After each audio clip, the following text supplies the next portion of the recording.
Now that you're all done making your Onshape part, it is time to create a file that will be able to 3D print.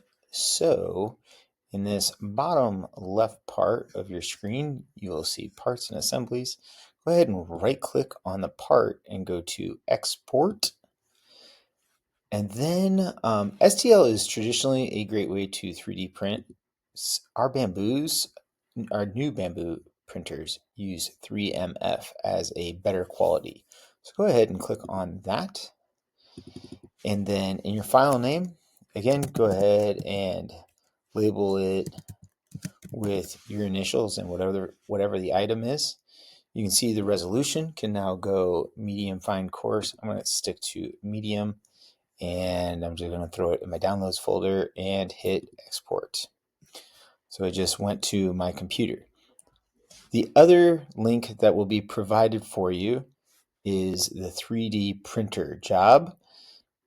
You'll find this in our canvas.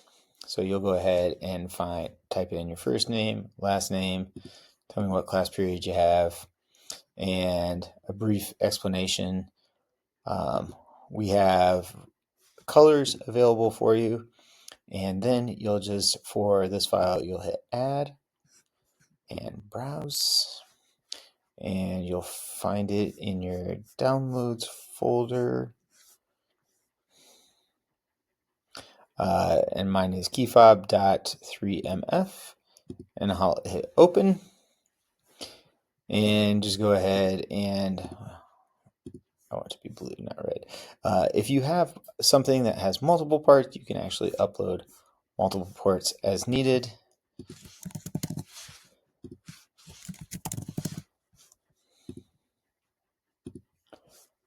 And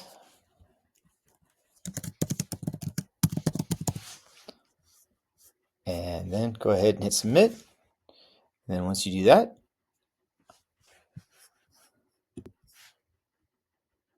I will help you 3D print this. Have a good day.